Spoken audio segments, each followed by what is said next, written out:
गुरु गुरु की आवश्यकता। अनेकों योनियों में अत्यंत लंबे समय तक भटकते रहने के बाद यदि कभी सौभाग्य से जीव परम दुर्लभ मनुष्य योनि प्राप्त करता है, तब भी सुसंगति के अभाव में वह अपनी विवेक शक्ति का सदुपयोग नहीं कर पाता। वह फिर संसार की असलियत को नहीं समझने की भूल करता है और सांसारिक विषयों की चकाचौंध में भूला हुआ उनसे अनासक्त होने का प्रयास नहीं करता। इस भारी भूल के कारण वह दुखों से सदा के लिए छुटकारा पाने का अनमोल अवसर गंवा देता है और फिर आवागमन के दुखदायी चक्र में ही फंसा रह जाता है। अज्ञान के अंधकार में भटकते रहने वाला जीव तब तक आवागमन के चक्र से छुटकारा नहीं पा सकता जब तक उसे कोई सच्चा मार्गदर्शक न मिले। इसलिए यदि सौभाग्य से दुर्लभ मनुष्य जीवन प्राप्त हो जाए तो मनुष्य को अपने विवेक का सदुपयोग कर जल्दी से जल्दी किसी सच्चे गुरु की शरण में जाना चाहिए और उनकी कृपा और सहायता से संसार से अनासक्त होने और मोक्ष की प्राप्ति करने का भरपूर प्रयत्न करना चाहिए। दुर्लभ मनुष्य जीवन पाकर किसी सच्चे गुरु की शरण में जाना इस जीवन का सबसे बड़ा लाभ है और सच्चे गुरु की खोज ना करना इस जीवन की सबसे बड़ी हानि है। इस संबंध में कुंथु सागर जी महाराज बड़ी ही स्पष्टता के साथ कहते हैं, इस प्रकार विचार करने से सिद्ध होता है कि सिवाय मनुष्य के और कोई भी अपना कल्याण नहीं कर सकता तथा यह भी निश्चित है कि मनुष्य पर्याय यानी जन्म बड़ी कठिनता से प्राप्त होता है। ऐसा कठिन मनुष्य पर्याय प्राप्त कर लेने पर भी वीत राग निर्ग्रंथ यानी राग मोह आदि से रहित और कर्म बंधनों से मुक्त गुरुओं का समागम बहुत ही बड़े शुभ कर्म के उदय से होता है।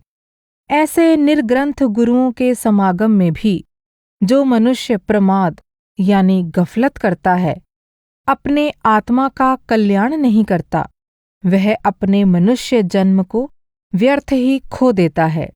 एक बार खोया हुआ मनुष्य जन्म बार बार नहीं मिलता। जीव का कल्याण मोक्ष की प्राप्ति में ही है।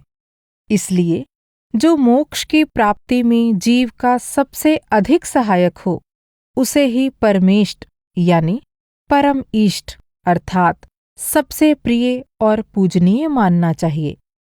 पारमार्थिक पद और महत्व की दृष्टि से जैन धर्म में क्रमशः अरहंतों, सिद्धों, आचार्यों, उपाध्यायों और समस्त साधुओं को परमेष्ट मानकर इन्हें नमस्कार किया जाता है।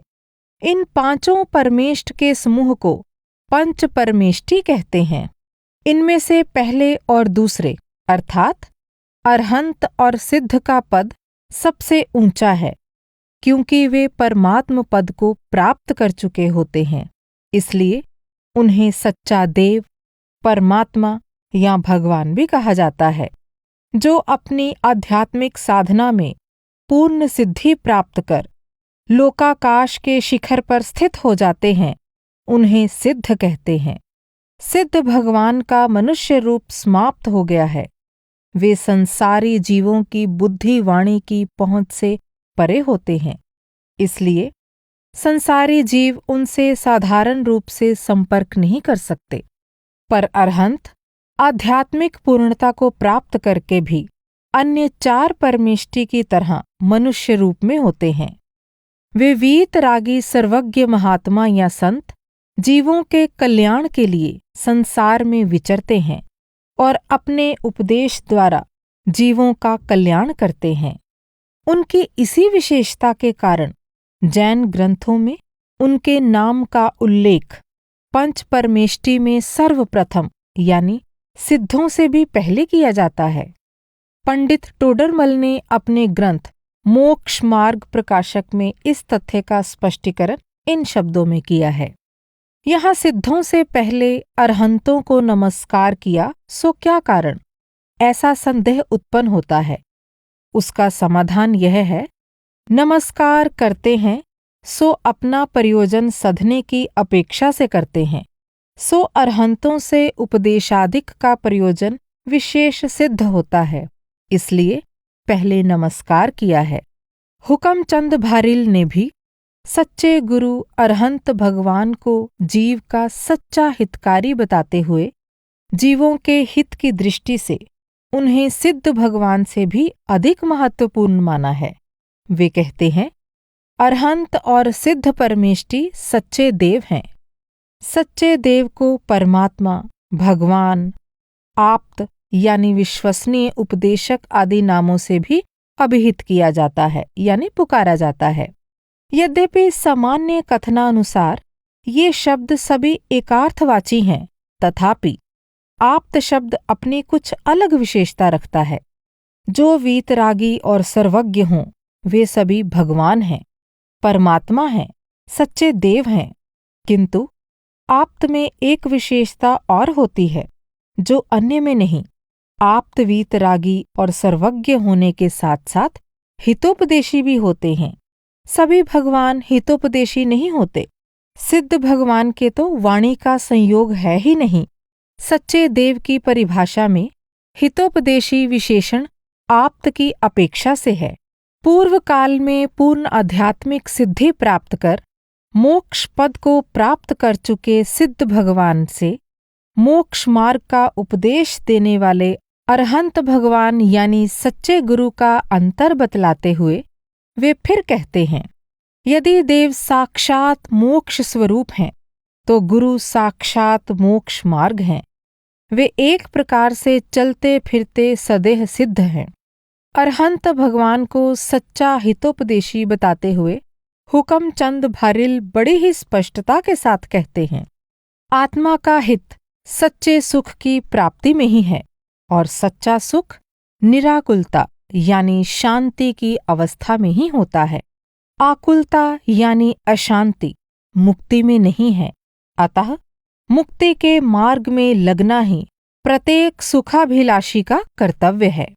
मुक्ति के मार्ग का उपदेश ही हितोपदेश है। अरहंत भगवान की दिव्य वाणी में मुक्ति के मार्ग का ही उपदेश आता है। अतः वे ही हितोपदेशी हैं।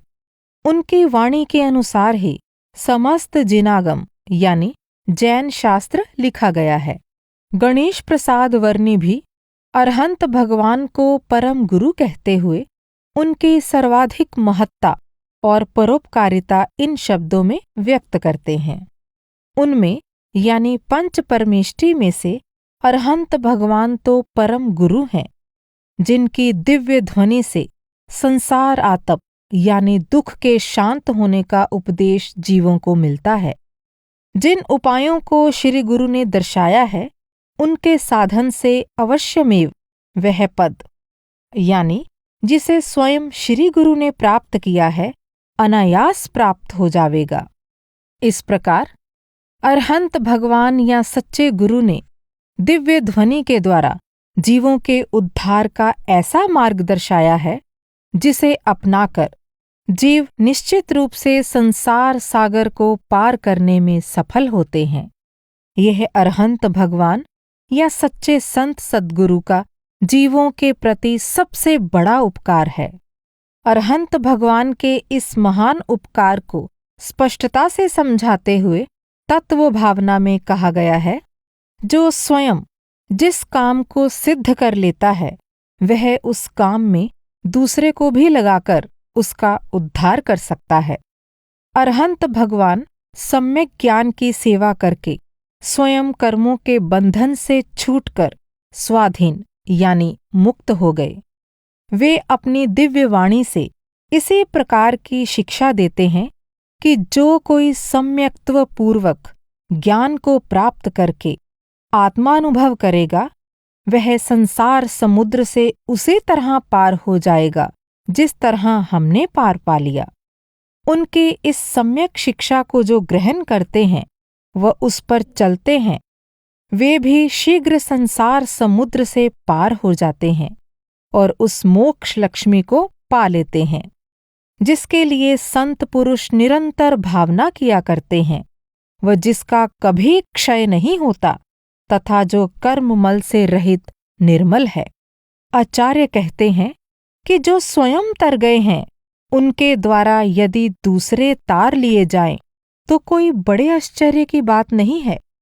जो जहाज स्वयं तरता है वही दूसरों को भी अपने साथ पार कर देता है। तात्पर्य यह है कि हमको श्री अरहंत भगवान की परमोपकारिणी शिक्षा के ऊपर चलकर अपना आत्मोद्धार कर लेना चाहिए।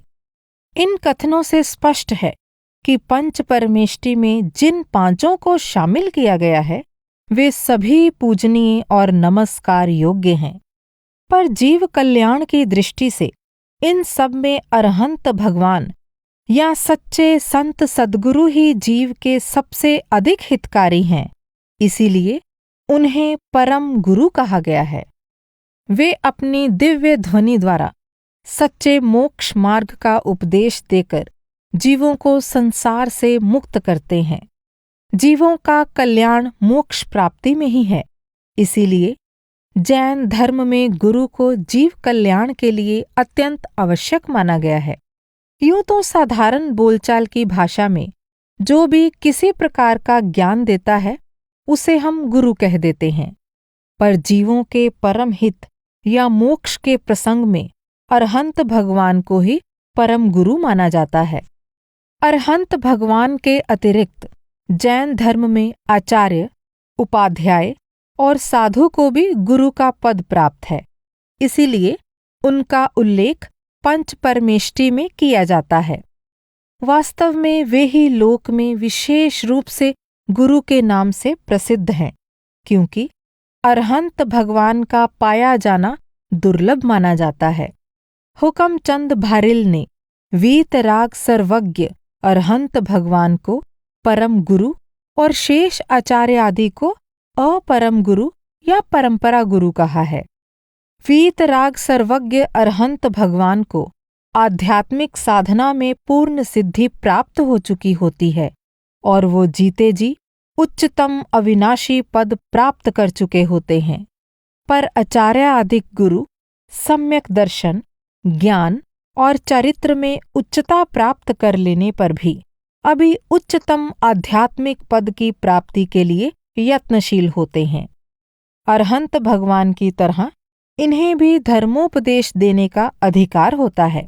इस प्रकार संक्षेप में जैन धर्म के अनुसार गुरु वही कहला सकता है जो सम्यक दर्शन यानी आंतरिक अनुभव पर आधारित सच्ची श्रद्धा, सम्यक ज्ञान और सम्यक चरित्र से युक्त हो और रागादि विकारों से मुक्त होकर एकमात्र जीवों के कल्याण के लिए सच्चे मोक्ष मार्ग का उपदेश देता हो। इस संबंध में हुकमचंद भारिल ने कहा है, सम्यक दर्शन ज्ञान चरित्र के द्वारा जो महान बन चुके हैं उनको गुरु कहते हैं। जो स्वयं विकारग्रस्त हों और संसार से वीतराग या उदासीन नहीं हुए हों, वे दूसरों को विकार मुक्त और वीतरागी होने का उपदेश कैसे दे सकते हैं?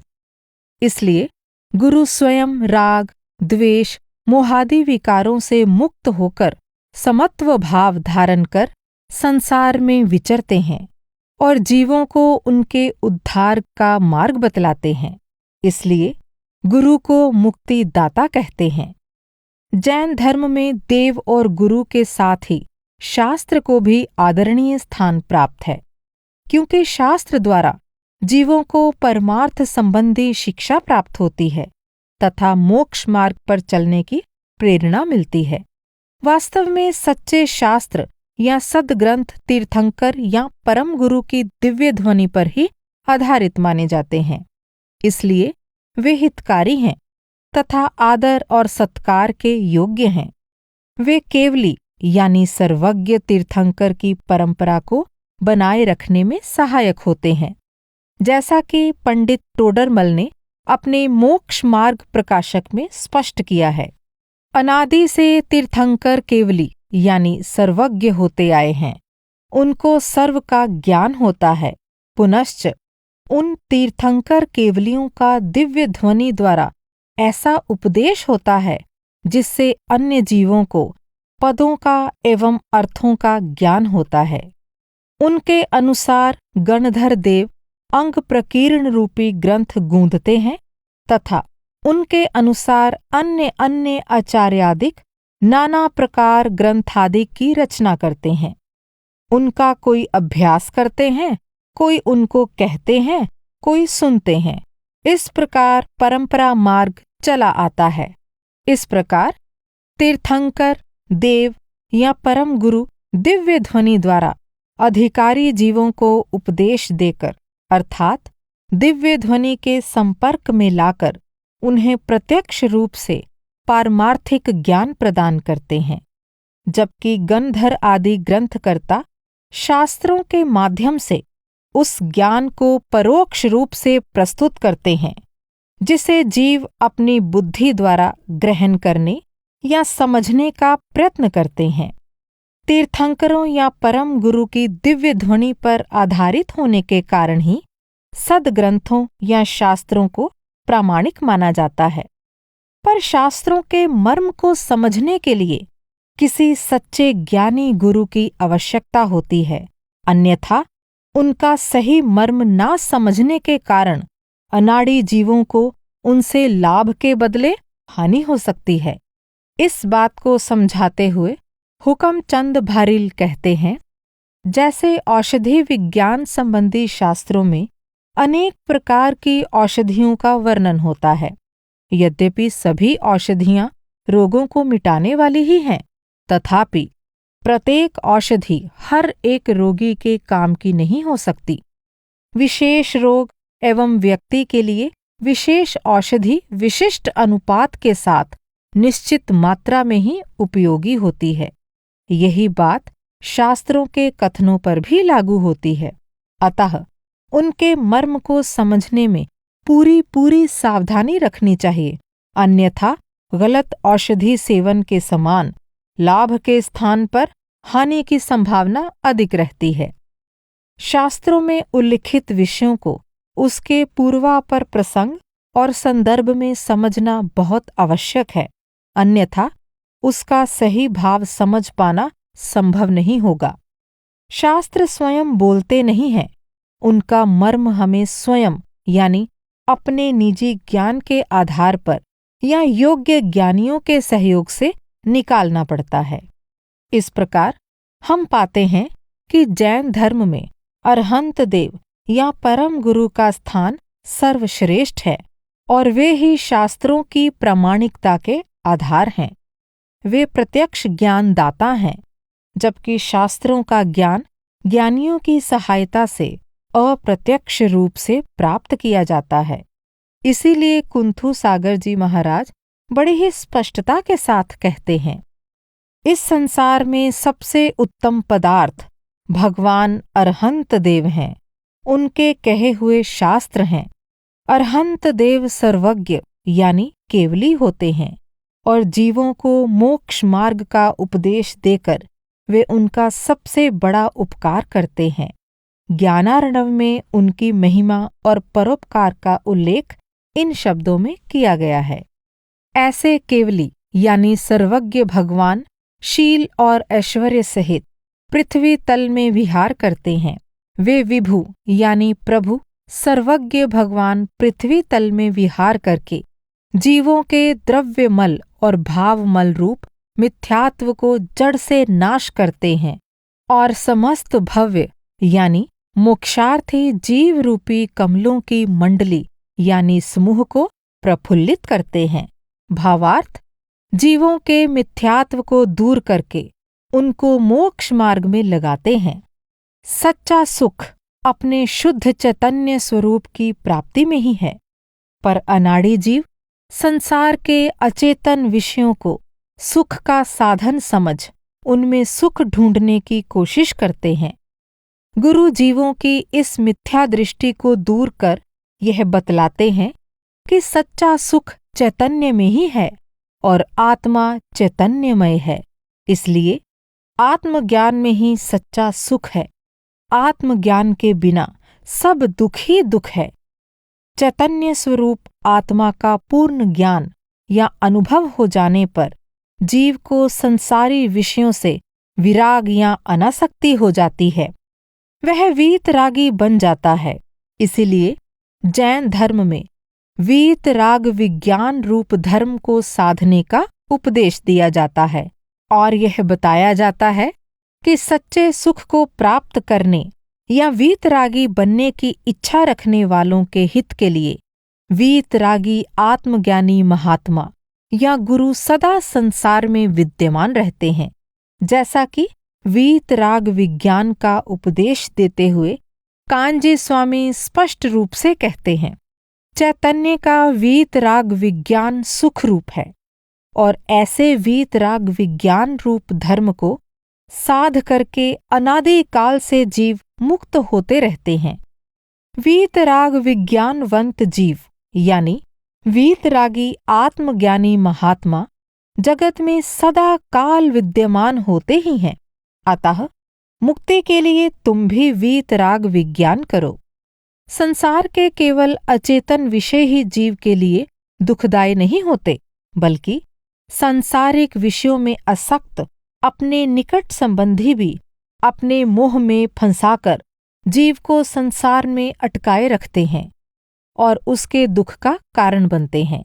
एकमात्र गुरुदेव ही जो उसे मोक्ष मार्ग दिखलाकर संसार से मुक्त करते हैं, उसके सच्चे मित्र, बंधु या हितैषी हैं।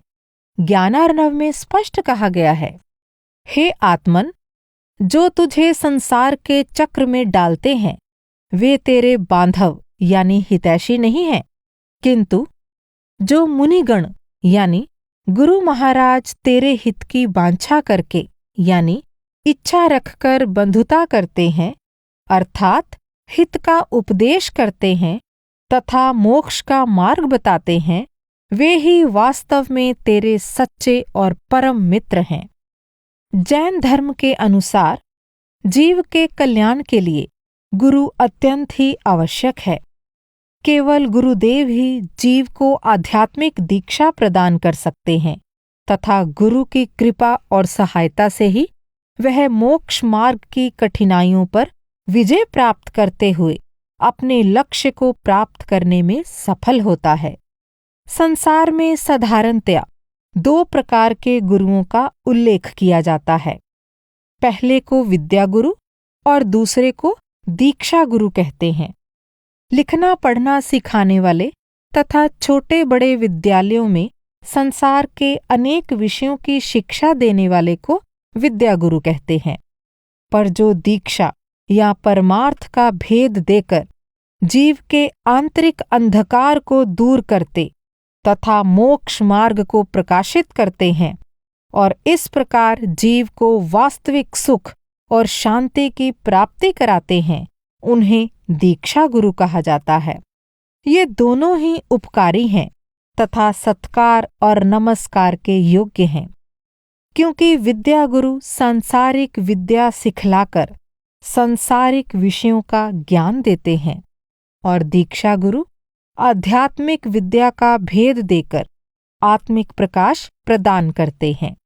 पर जीव का सच्चा कल्याण दीक्षा गुरु द्वारा ही होता है, क्योंकि उन्हीं की कृपा और सहायता से जीव अपना परमार्थ सिद्ध करता है तथा दूसरों को भी परमार्थ का उपदेश दे सकता है अथवा धर्म ग्रंथों की रचना द्वारा उन्हें आत्मशुद्धि और मोक्ष प्राप्ति का मार्ग दिखला सकता है। इसीलिए आचार्य कुंथु सागर जी महाराज अपने श्रावक प्रतिक्रमण सार नामक ग्रंथ में अपने विद्या गुरु से पहले अपने परम पूज्य दीक्षा गुरु श्री शांति सागर जी महाराज को कृतज्ञतापूर्वक स्मरण करते हैं और उन्हें सुख और शांति का समुद्र बतलाकर उनकी महिमा प्रकट करते हैं। वे स्पष्ट कहते हैं कि उनकी कृपा के प्रसाद से ही मैं इस पवित्र ग्रंथ की रचना कर सका हूँ। दीक्षा गुरोर में सुख शांति सिंधो कृपा प्रसादाद शास्त्रम मयेदम रचितम पवित्रम। सुधर्मोपदेशामृत सार में भी बड़ी ही स्पष्टता के साथ यह बतलाया गया है कि सद्गुरु अर्थात सच्चे या श्रेष्ठ गुरु की कृपा से ही आंतरिक आँख खुलती है, आंतरिक प्रकाश प्रकट होता है और अंत में आत्मा सच्ची शोभा प्राप्त करती है। कृपा प्रसादाद भुवि सद्गुरोश्च विज्ञान चक्षुः प्रकटीभवेद्धि तेनैव विज्ञान विलोचनेन पलायते अज्ञानतमः प्रपञ्चः सूर्योदयादेव तमो यथा हि ज्ञातवेति कार्यो गुरुसंग एव निश्चीयते वेति तत्स्त्रीलोके न भान्ति लोका गुरुबोधशून्यः। अर्थात इस संसार में श्रेष्ठ गुरुओं की कृपा के प्रसाद से इन संसारी जीवों के ज्ञान रूपी नेत्र प्रकट हो जाते हैं तथा जिस प्रकार सूर्य के उदय होने से अंधकार सब नष्ट हो जाते हैं, उसी प्रकार उस ज्ञान रूपी नेत्र के द्वारा अज्ञान रूपी अंधकार का समूह सब नष्ट हो जाता है।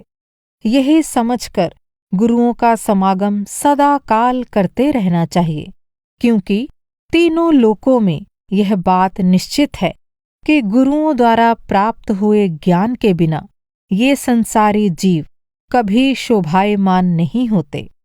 सांसारिक बंधन से छुटकारा पाकर मोक्ष धाम प्राप्त करने की इच्छा रखने वाला जीव किस प्रकार सद्गुरु के पास जाकर उनसे विनयपूर्वक दीक्षा यानी आध्यात्मिक ज्ञान दान की याचना करता है और किस प्रकार दयालु सद्गुरु कृपा कर उसकी अभिलाषा पूरी करते हैं, इसका वर्णन जैन पुस्तक रामकथा में भी इन शब्दों में किया गया है।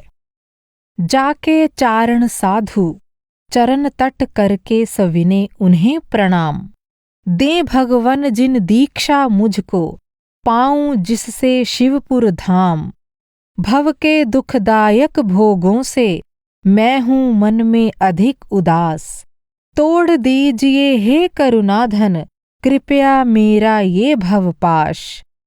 मुनि बोले हे भव्योत्तम आया तुमको दिव्य विचार, ऐहिक दिव्य सुखों को तज कर बिरले करें आत्म उद्धार। वास्तव में सांसारिक बंधन को नष्ट करने वाले सच्चे ज्ञान का भेद यानी गुरु दीक्षा जीवों को सद्गुरु की कृपा से ही प्रसाद रूप में प्राप्त होता है। प्रसाद कृपा करके दिया जाता है, जबरदस्ती लिया नहीं जा सकता। सद्गुरु कृपा कर अधिकारी जीवों यानी चुने हुए पात्रों को दीक्षा यानी सच्चा ज्ञान दान देते हैं।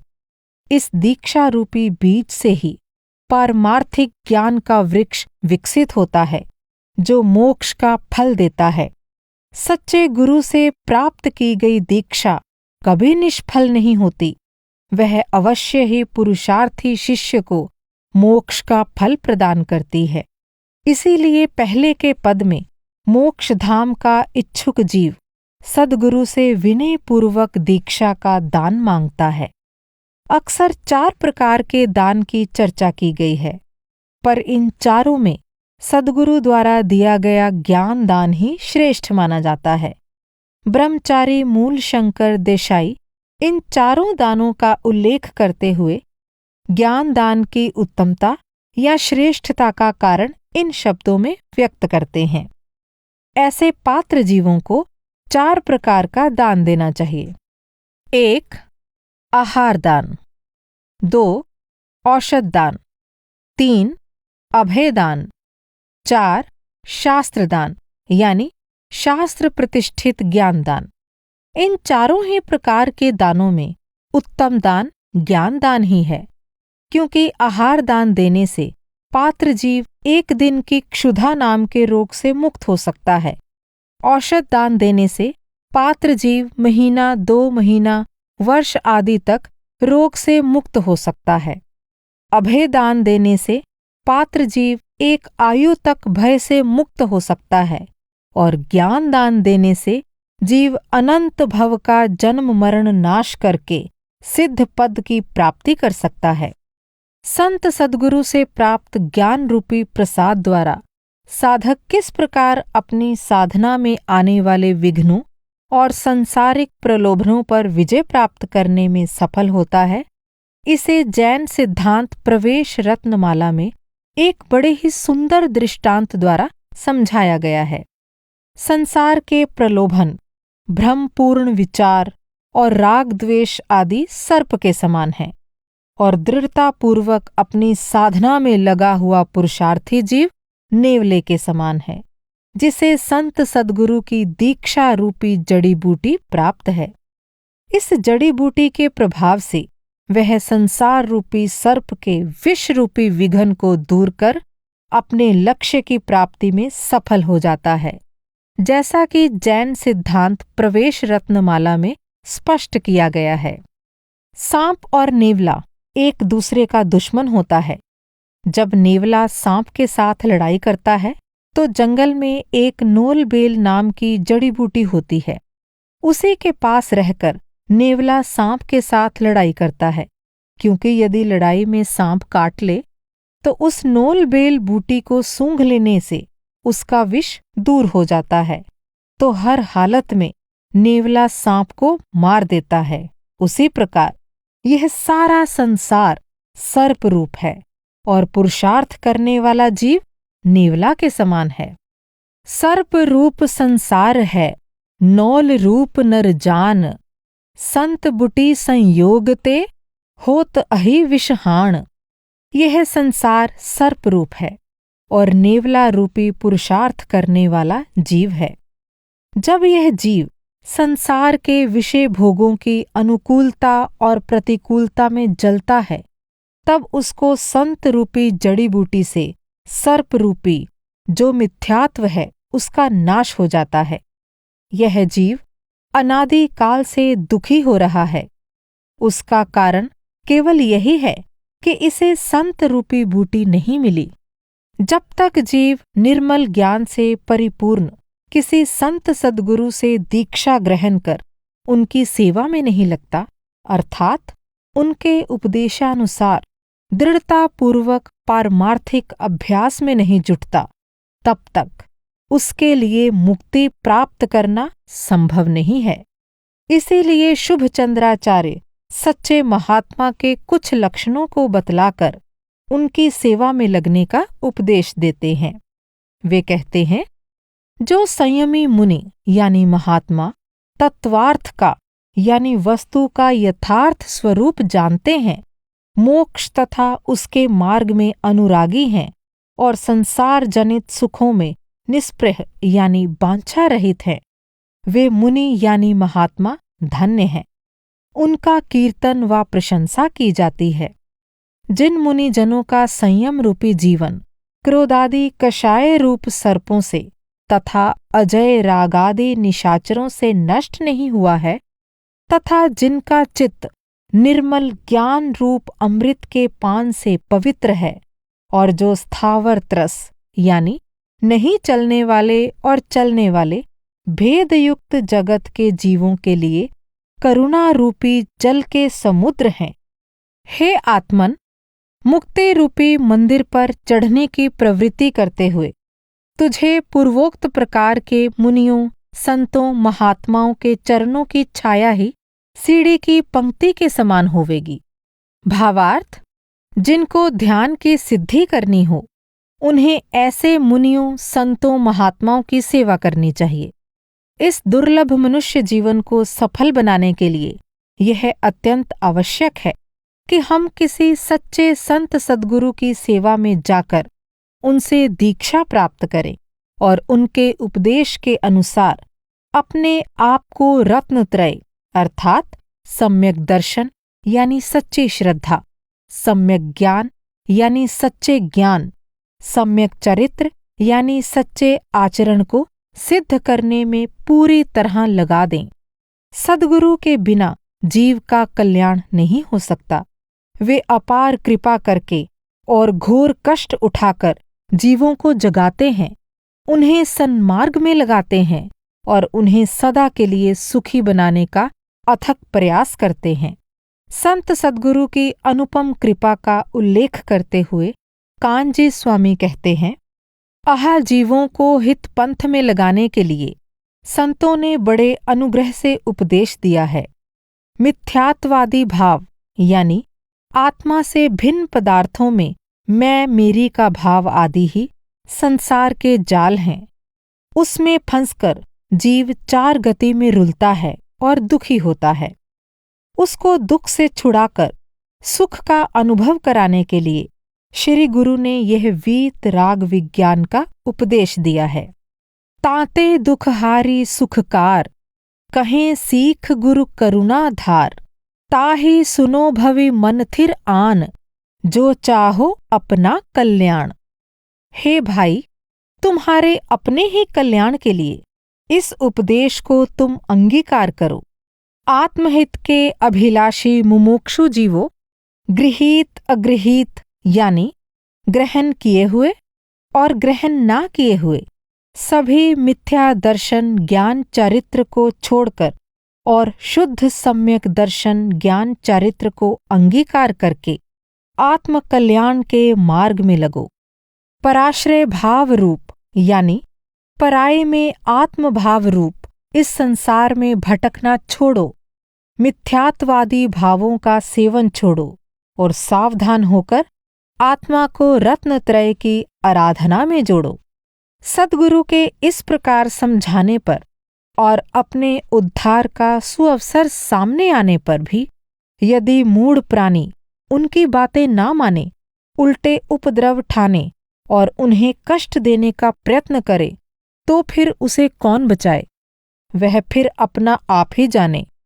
ऐसे जीव के संबंध में पंडित टोडरमल जी कहते हैं, जिस प्रकार बड़े दरिद्री को अवलोकन मात्र चिंतामणि की प्राप्ति हो और वह अवलोकन ना करे, तथा जैसे कोढ़ी को अमृत पान कराएं और वह ना करे, उसी प्रकार संसार पीड़ित जीव को सुगम मोक्ष मार्ग के उपदेश का निमित्त बने और वह अभ्यास ना करे, तो उसके अभाग्य की महिमा हमसे तो नहीं हो सकती। स्वाधीन यानी आत्मनिर्भर, आत्मसंतुष्ट, किसी से कुछ लाभ की आशा ना करने वाला उपदेशदाता गुरु का योग मिलने पर भी जो जीव धर्म वचनों को नहीं सुनते, वे ढीठ या उदंड हैं, उनका दुष्ट चित्त है।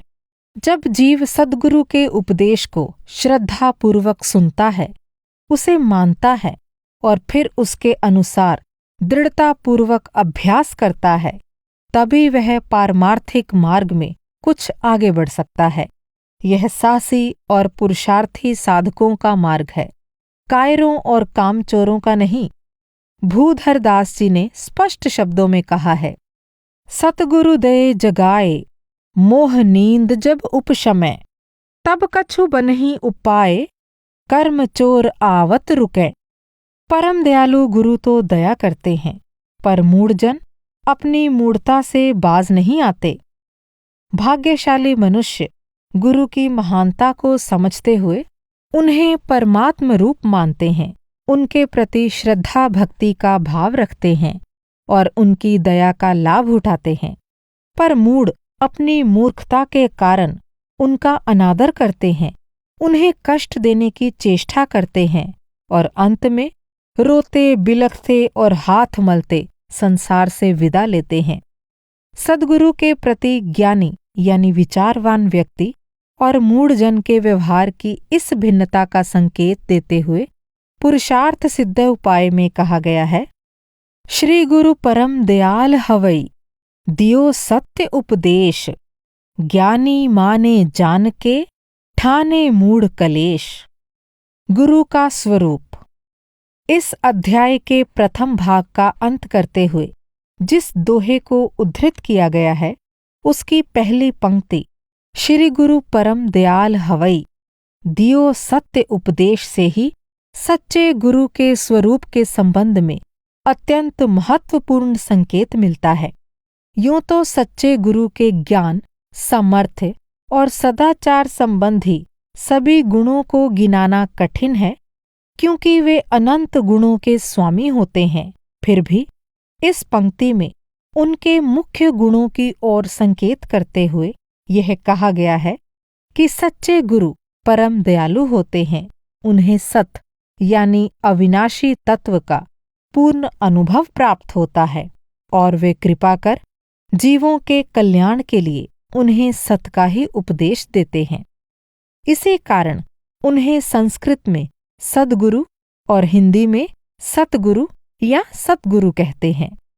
जिसे सत का यथार्थ अनुभव नहीं होता वह सत का उपदेशक नहीं हो सकता। इसीलिए कान्जी स्वामी मुमुक्षु यानी मोक्ष के इच्छुक जीवों को सावधान करते हुए कहते हैं, मुमुक्षु जीवों को यह विशेष ध्यान रखना चाहिए कि जिन्होंने सत का अनुभव किया हो ऐसे सत्पुरुषों के निकट ही सत का उपदेश मिल सकता है, किंतु जिन्होंने सत का अनुभव ही नहीं किया ऐसे अज्ञानियों के पास से कभी सत उपदेश की प्राप्ति नहीं होती। यदि कोई यह प्रश्न करे कि क्या हम अपने आप सत का ज्ञान प्राप्त नहीं कर सकते, तो उसे समझाया जा सकता है कि साधारणतया जो ज्ञान हम अपने आप प्राप्त करते हैं वह अपने इंद्रियों और मन द्वारा ही करते हैं, पर इंद्रियों और मन द्वारा केवल सांसारिक पदार्थों का ही ज्ञान होता है जो सभी असत यानी नश्वर हैं। सत का ज्ञान इंद्रियों और मन द्वारा नहीं होता, वह ज्ञान अतीन्द्रिय यानी इंद्रियों से परे है। इसे केवल आंतरिक ध्यान या समाधि द्वारा अपने अंतर में अनुभव किया जाता है। सच्चे गुरु उस ज्ञान को प्राप्त करने के बाद ही अपने अनुभव के आधार पर दूसरों को इस ज्ञान को प्राप्त करने के लिए प्रेरित करते हैं और उसका मार्ग बतलाते हैं। सच्चे गुरु के उपदेश के बिना सत का ज्ञान इंद्रियों या मन बुद्धि द्वारा पहले से कभी किसी को प्राप्त नहीं हुआ होता। इस ज्ञान के प्राप्त होने पर ही कोई साधक केवली यानी सर्वज्ञ गुरु का पद प्राप्त करता है। इस ज्ञान की प्राप्ति से उसे अनंत सुख, अनंत शक्ति आदि अन्य सभी सद्गुण सहज ही प्राप्त हो जाते हैं और वह सच्चे गुरु का पद प्राप्त कर जीवों का सच्चा हितोपदेशी बन जाता है। वास्तव में सत का अनुभव करने वाले सद्गुरु या अरहंत देव की कृपा से ही कोई सच्चा शिष्य गुरु पद की प्राप्ति करता है। उनकी कृपा के बिना कोई अपने आप सद्गुरु या अरिहंत नहीं बन सकता। आचार्य श्री शिव मुनि जी महाराज ने बड़े ही स्पष्ट शब्दों में कहा है, अरिहंत होने की योग्यता गुरु की कृपा के बिना संभव नहीं है। अरहंत या संत सद्गुरु की सेवा और भक्ति द्वारा ही साधक सच्चे ज्ञान को प्राप्त कर मुक्ति की प्राप्ति करता है और फिर वह अपने गुरु की कृपा से स्वयं गुरु के पद को प्राप्त कर जीवों को मुक्ति का उपदेश देता है। इस प्रकार मनुष्य जीवन के लक्ष्य मुक्ति की प्राप्ति गुरु भक्ति द्वारा ही होती है। इसे स्पष्ट करते हुए आचार्य शिव मुनि जी कहते हैं, जैन धर्म के अनुसार अरहत एक आदर्श संत हैं, सर्वोच्च शिक्षक यानी उपदेशक एवं सर्वज्ञ हैं। जो उनकी भक्ति करता है वह मुक्ति प्राप्त कर लेता है। सद्गुरु या अरिहंत देव अपना मुक्तिदायक उपदेश बिना किसी निजी स्वार्थ के केवल जीवों के उपकार के लिए प्रदान करते हैं, इसलिए उन्हें आप्त या सच्चा हितकारक कहा जाता है। रत्नकरंड श्रावकाचार में इसे इन शब्दों में समझाया गया है, दोषों से रहित, सर्वज्ञ और जैनागम का उपदेष्टा ही सच्चा आप्त यानी विश्वसनीय उपदेशक अरिहंत है। अन्य कोई सच्चा आप्त अर्थात सच्चा देव नहीं है। परम पद में स्थित, केवल ज्ञान की ज्योति से प्रकाशित, वीतरागी, कर्ममल से रहित, कृतकृत्य, सर्वज्ञ आदि मध्य अंत से भी रहित, सभी प्राणियों के हितकारक सच्चे देव ही हितोपदेशी कहलाते हैं। जैसे वादक के हाथ का स्पर्श पाकर मृदंग बजने लगता है, उसे और कोई अपेक्षा नहीं होती, उसी प्रकार हितोपदेशी अरिहंत देव जीवों के हित के लिए बिना किसी स्वार्थ, राग और अपेक्षा के उपदेश देते हैं। वे ही सच्चे देव हैं। लोक प्रकाशक और लोक हितकारी गुरु या उपदेशक बनने के लिए अपने ध्यान में पूर्ण एकाग्रता प्राप्त कर केवल ज्ञान यानी सर्वज्ञता की प्राप्ति करना आवश्यक है। केवल ज्ञान की प्राप्ति का उल्लेख ज्ञानार्णव में इस प्रकार किया गया है। साधक यानी एकत्व वितर्क अविचार पूर्ण एकाग्र ध्यान से घाती कर्म यानी आत्मा के स्वरूप को ढकने वाले कर्म को नाश करके अपने आत्मलाभ को प्राप्त होता है और अत्यंत उत्कृष्ट शुद्धता को पाकर केवल ज्ञान और केवल दर्शन पूर्ण विश्वास को प्राप्त करता है। वे ज्ञान और दर्शन दोनों अलब्ध पूर्व हैं, अर्थात पहले कभी प्राप्त नहीं हुए थे, सो उनको पाकर उसी समय वे केवली यानी सर्वज्ञ भगवान समस्त लोक और अलोक को यथावत यानी यथार्थ रूप में देखते और जानते हैं। जिस समय केवल ज्ञान की प्राप्ति होती है उस समय वह भगवान सर्वकाल में उदय रूप यानी प्रकट रूप सर्वज्ञ देव होते हैं और अनंत सुख अनंत वीर्य यानी शक्ति आदिक विभूति ऐश्वर्य के प्रथम स्थान सर्वोच्च स्थान पर होते हैं। ऐसे सर्वगुण संपन्न सर्वज्ञाता सद्गुरु अपनी दिव्य ध्वनि द्वारा अधिकारी जीवों को बोधि यानी आत्मिक ज्ञान प्रदान करते हैं। उस दिव्य ध्वनि से ही समस्त ज्ञान प्रकट होता है। यह दिव्य ध्वनि परम प्रकाशमय होती है, इसीलिए सर्वज्ञाता सद्गुरु को बोधि सत्व यानी परम ज्ञानमय या चैतन्यमय और वैश्वानर यानी परम ज्योतिर्मय परमात्मा भी कहा जाता है। जैन धर्मामृत में इन बातों को इस प्रकार समझाया गया है।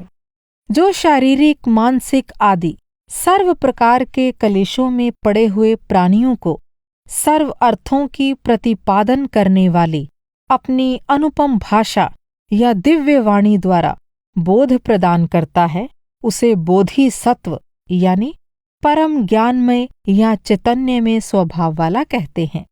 लोकालोक यानी लोक और अलोक को प्रकाशित करने वाली केवल ज्ञान रूपी किरणों द्वारा जिसकी आत्मा में सदा सुप्रभात रहता है, वह भव्य दिवाकर यानी दिव्य ज्ञान का शीतल और सुखद प्रकाश देने वाला सूर्य कहलाता है।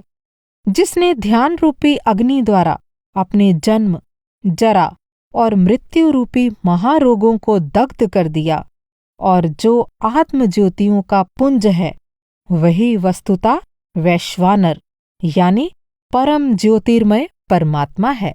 यह स्पष्ट है कि सच्चे संत सद्गुरु जिस ज्ञान को प्रदान करते हैं वह आंतरिक ज्ञान है, कोई बाहरी ज्ञान नहीं। सच्चे गुरु संसार से अनासक्त या वीतराग होते हैं, इसलिए वे अपने शिष्यों को संसार के बाहरी विषयों में नहीं उलझाते। वे उन्हें बाहरी क्रियाओं और दिखावटी वेशभूषा से दूर रखना चाहते हैं और उन्हें अंतर्मुखी बनने का उपदेश देते हैं। इसे स्पष्ट करते हुए कांजी स्वामी कहते हैं, आहा, वीतराग मार्गी संतों की कथनी ही जगत से जुदी है, वह अंतर्मुख ले जाने वाली है। अतः हे जीव, सच्चे गुरु का स्वरूप पहचान कर कुगुरु की मान्यता को तुम छोड़ दो, जिससे तुम्हारा हित होगा। सच्चे गुरु सदा सदाचार के नियमों का दृढ़ता से पालन करते हुए अंतर्मुखी ध्यान या समाधि द्वारा अपनी आत्मा में लीन होकर सच्चे आनंद को प्राप्त कर चुके होते हैं। इसलिए वे अपने शिष्यों को भी अंतर्मुखी होकर अपनी आत्मा में लीन होने का ही उपदेश देते हैं। सच्चे गुरु की पहचान बताते हुए हुकम चंद भारिल बड़े ही स्पष्ट शब्दों में कहते हैं, सुनो भाई, मूल वस्तु तो आत्मा को समझकर उसमें लीन होना है। आत्मविश्वास यानी सम्यक दर्शन, आत्मज्ञान यानी सम्यक ज्ञान और आत्मलीनता यानी सम्यक चारित्र जिसमें हो तथा जिसका बाह्य आचरण भी आगमानुकूल यानी सद्ग्रंथों के अनुकूल हो, वास्तव में सच्चा गुरु तो वही है। सच्चे गुरु में किसी प्रकार का विकार नहीं होता। वे सर्व दोष रहित और सर्वगुण संपन्न होते हैं। उनकी शक्ति का भी कोई अंत नहीं, पर वे अपनी शक्ति का प्रदर्शन यानी दिखावा नहीं करते। वे शांत भाव धारण किए रहते हैं। उनके शांत स्वरूप के दर्शन मात्र से श्रद्धालु जीवों में आंतरिक प्रसन्नता, सद्भावना और भक्ति की लहर दौड़ जाती है और वे सहज भाव से मोक्ष मार्ग की ओर प्रवृत्त होते हैं। ऐसे गुरु की भक्ति से मन सांसारिक विषयों से हटता है और एकाग्र भाव से आंतरिक आनंद में लीन होना चाहता है तथा इसके लिए उचित प्रयत्न या साधना में लगता है। अनुभव प्रकाश में गुरु के शांत स्वरूप और गुरु भक्ति की महिमा का वर्णन इन शब्दों में किया गया है। गुरु मोक्ष प्राप्ति के मार्ग का उपदेश देते हैं। शांत स्वरूप धारण करने वाले गुरु कोई वचन बोले बिना ही मोक्ष का मार्ग दिखलाते हैं। ऐसे सर्वदोष रहित श्री गुरु की भक्ति करने को कहा गया है। इनकी भक्ति से ही मुक्ति प्राप्त होती है। यह समझते हुए गुरु भक्ति करनी चाहिए। तब मन सब भोगों से उदासीन होकर आत्मस्वरूप में स्थिर होना चाहता है और उसके लिए साधना में लगता है। इसलिए मन की स्थिरता साध्य यानी लक्ष्य है और गुरु भक्ति उसका कारण यानी साधक या प्रेरक है। शांत भाव धारण करने वाले सद्गुरु जब कभी जीवों को उपदेश देने के लिए वचन बोलते हैं तो उनका वचन सदा सत्य, मधुर और हितकारी होता है। वे कभी किसी का दिल नहीं दुखाते और न गुप्त या प्रकट रूप से दूसरों से अपने लिए कुछ लेते हैं। वे सदा सभी परिस्थितियों में सदाचार के नियमों का पालन करते हैं। वे अहिंसा, सत्य, अचौर्य यानी दूसरों की कोई वस्तु नहीं लेने के नियम और ब्रह्मचर्य आदि व्रतों का निर्वाह सहज भाव से करते हैं। इनके इन सद्गुणों का उल्लेख करते हुए मूल शंकर देसाई कहते हैं, कैसे हैं वे गुरु? त्रस्त तथा स्थावर यानी चर और अचर। जीवों की मन, वचन, काया से हिंसा करते नहीं हैं, दूसरे जीवों से हिंसा कराते नहीं हैं तथा जो हिंसा करता है उसकी अनुमोदना भी करते नहीं हैं। ऐसे अहिंसा महाव्रत युक्त हैं। वे मुनिराज हितमित यानी हितकारी और मधुर, आगम यानी सद्ग्रंथों के अनुकूल वचन बोलते हैं। जिनकी वाणी में न कटुता है न कठोरता है, ऐसे सत्य महाव्रत युक्त हैं। वे मुनिराज पराई वस्तु लेने का भाव भी करते नहीं हैं। ऐसे अचौर्य महाव्रत युक्त हैं। उन मुनिराज का संसार की सभी स्त्रियों के प्रति माता, बहन, पुत्री जैसा व्यवहार है और अपने अंतरंग में रत्ती भर काम वासना आने नहीं देते। अतः ब्रह्मचर्य महाव्रत सहित हैं। यूं तो संसार में उपदेशकों की कोई कमी नहीं, पर केवल सद्गुरु ही सच्चे हितोपदेशी होते हैं, जो निस्वार्थ भाव से केवल जीवों के कल्याण के लिए उपदेश देते हैं। वे स्वयं अध्यात्म रस के आनंद का अनुभव प्राप्त कर चुके होते हैं और दूसरों को भी अपने उपदेश द्वारा वे उसी आनंद रस का अनुभव प्राप्त करने की प्रेरणा देते हैं। जिसने स्वयं अध्यात्म रस को चखा नहीं, उसे सच्चा उपदेशक या वक्ता नहीं मानना चाहिए। इस संबंध में पंडित टोडरमल बड़ी ही स्पष्टता के साथ कहते हैं, अध्यात्म रस द्वारा यथार्थ अपने स्वरूप का अनुभव जिसको ना हुआ हो, वह जिन धर्म का मर्म नहीं जानता। अध्यात्म रसमय सच्चे जिन धर्म का स्वरूप उसके द्वारा कैसे प्रकट किया जाए। इसलिए आत्मज्ञानी हो तो सच्चा वक्तापना यानी उपदेशक होने का गुण होता है। जो अध्यात्म रस का रसिया वक्ता है, उसे जिन धर्म के रहस्य का वक्ता जानना। ऐसा जो वक्ता धर्म बुद्धि से उपदेश दाता हो, वही अपना तथा अन्य जीवों का भला करता है। और जो कषाय बुद्धि से यानी मान, माया, लोभ आदि युक्त बुद्धि से उपदेश देता है, वह अपना तथा अन्य जीवों का बुरा करता है, ऐसा जानना। स्वार्थी उपदेशकों से सावधान करने के उद्देश्य से वे फिर कहते हैं, वक्ता कैसा होना चाहिए कि जिसको शास्त्र बाँचकर आजीविका आदि लौकिक कार्य साधने की इच्छा न हो, क्योंकि यदि आशावान हो तो यथार्थ उपदेश नहीं दे सकता। सच्चा गुरु, जिसे आत्मस्वरूप का अनुभव प्राप्त हो गया होता है, वह अपनी चैतन्य स्वरूप आत्मा को संसार के समस्त पदार्थों से, जो जड़ या अचेतन है, बिल्कुल भिन्न समझता है। संसार के सभी पदार्थों से अपनी आत्मा की भिन्नता के ज्ञान को ही जैन धर्म में भेद विज्ञान कहा जाता है। इस भेद विज्ञान के प्रकट होने से सच्चे गुरु को सांसारिक वस्तुओं के प्रति कभी भी राग, द्वेष या मोह नहीं होता। वे सदा शांत और शीतल बने रहते हैं। उनके सत्य स्वरूप, शीतल चित्त और शांत भाव का उल्लेख करते हुए जैन कवि बनारसी दास जी उनकी वंदना इन शब्दों में करते हैं। भेद विज्ञान जग्यौ जिन्ह कै घट, शीतल चित्त भयो जिम चंदन, केली करें शिव मार्ग में, जग माही जिनेश्वर के लघुनंदन।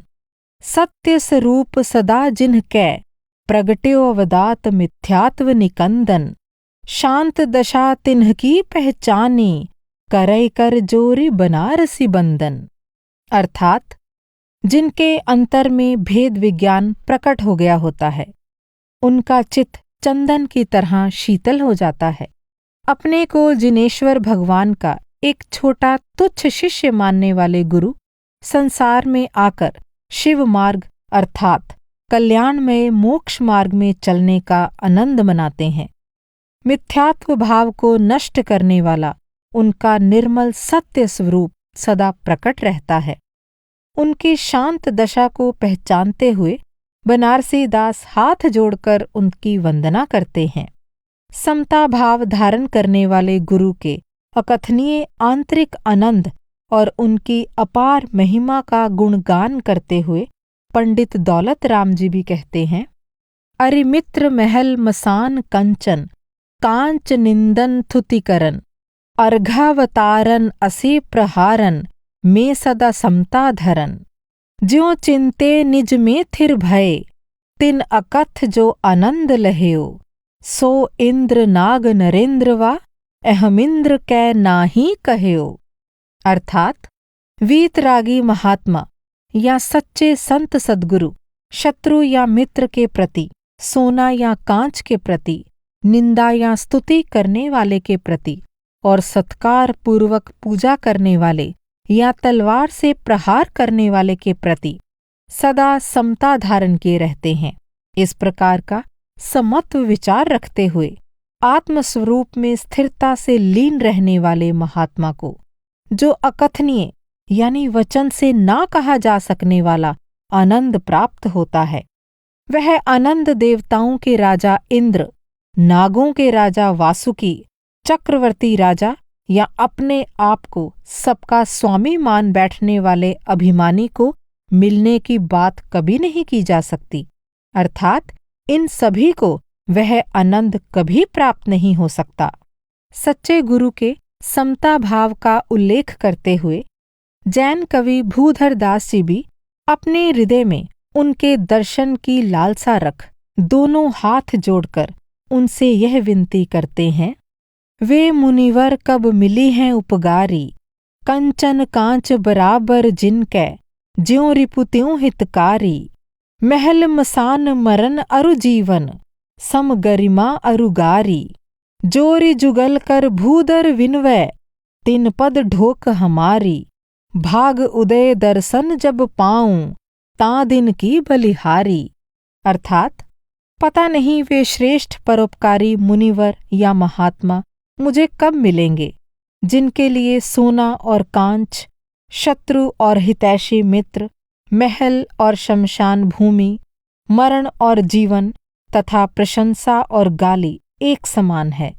भूधर दास जी दोनों हाथ जोड़कर विनती करते हैं कि मुझे तो उन्हीं के चरणों में पहुंचने की लालसा है।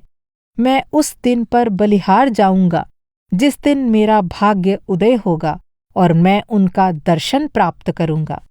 सच्चे गुरु वास्तव में परमात्मा के साकार रूप होते हैं। जैन धर्म में परमात्मा के दो रूप बतलाए गए हैं, एक सकल यानी शरीर सहित और दूसरा निष्कल यानी शरीर रहित। इन दोनों भेदों को समझाते हुए णाणसार यानी ज्ञान सार में कहा गया है, द्विविधाः तथा परमात्मा सकलः तथा निष्कलः इति ज्ञातव्यः। सकलो अर्हत्स्वरूपः सिद्धः पुनः निष्कलः भणितः। अर्थात सकल और निष्कल इन दो प्रकार के परमात्मा को जानना चाहिए। अर्हत रूप में वे सकल यानी शरीर सहित या साकार होते हैं और सिद्ध रूप में उन्हें निष्कल यानी शरीर रहित कहा गया है। इस प्रकार सच्चे गुरु चलते फिरते सिद्ध भगवान हैं, अर्थात वे परमात्मा के साकार यानी शरीरधारी रूप हैं। हमें ऐसे गुरु के सामने श्रद्धा भक्ति के साथ सिर झुकाना चाहिए और उनके उपदेशों का दृढ़तापूर्वक पालन करना चाहिए। हुकम चंद भारिल भी उनके चरणों में शीश झुकाते हुए उनके बताए मार्ग पर चलते रहने की अभिलाषा इन शब्दों में प्रकट करते हैं। चलते फिरते सिद्धों से गुरु चरणों में शीश झुकाते हैं, हम चले आपके कदमों पर नित यही भावना भाते हैं।